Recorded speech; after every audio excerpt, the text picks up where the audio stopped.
This morning in our Consumer Confidential, how to spot financial scams. The Federal Trade Commission says in 2022, look at this, 1 in 5 people fell for an imposter scam, costing them about $2.6 billion.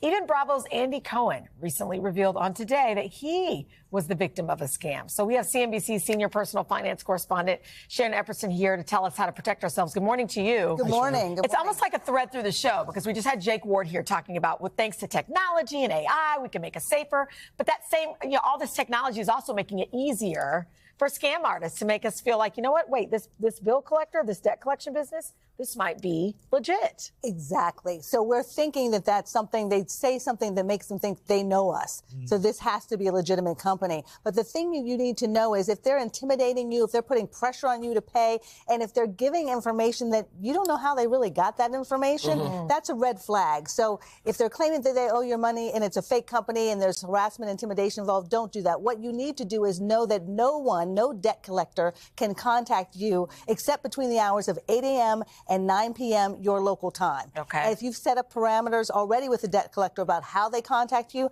that's the only way they can do it. Also, if they're disclosing financial information to you or asking you for financial information and you have not verified that that's actually the debt collection agency for the creditor that you were working with, then that is another red flag. You need to contact the original creditor and make sure they're working with that debt collection company before you disclose any of the financial information. Because that's the thing, isn't it? So for some people, they haven't paid it in so long, it's out of their hands, and so they don't know who is trying to collect the debt. Exactly. So making sure that those two companies are connected is important. Sharon, let's talk about some specific types of scams here. Let's start with the grandparent scam. What is that and how do we avoid that one? That's been around for a long time. Someone pretending to be your grandchild. That's one of the key factors of elder fraud. But it's worse now because of AI and advanced technology. All it takes is 5 or 10 seconds to someone to get a voice print of your voice and then use that to create the scheme that they want, to say they're in trouble, they need money, and can grandma or granddad help with that? So the imposing that way is the way that those grandparent scams happen. The way to get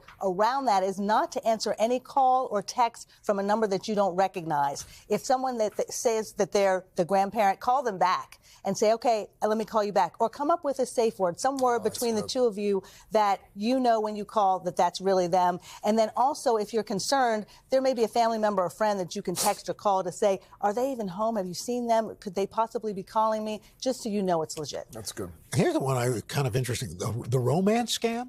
So how people put so much information on social media through dating apps. People feel like they know one another, right? So they develop a relationship and they gain their trust. And then you ask that love interest, well, I'm in a tight spot right now. Could you just send me some?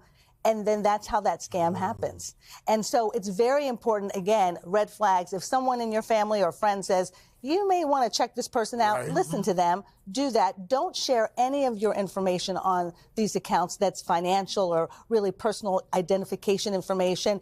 And don't send money or packages for someone just because they've asked. We have time for one more. Let's talk about the FTC saying that the investment-related scams are the most costly type of fraud. What do we need to know about cryptocurrency scams? $3 billion in terms of losses for people with investment scams. And crypto is a really big one. It's actually a very big one with romance scams, too. People either ask for payment in gift cards or in crypto. So if someone's asking you for a payment in crypto, that could be a red flag. But often it's someone asking you to invest, saying, I'm an investment manager. I'm going to triple your money. I'm going to quadruple your money. That's a red flag. So what you want to do is make sure that you're doing your research and you're not just automatically putting money or investing in crypto. You've researched the virtual wallet, the digital wallet, the virtual currency platform. You've made sure, too, that if it's a romance scam, there's dating, there's investment advice. Like, you don't necessarily want to mix the two up. Don't mix love and money or even lust and money.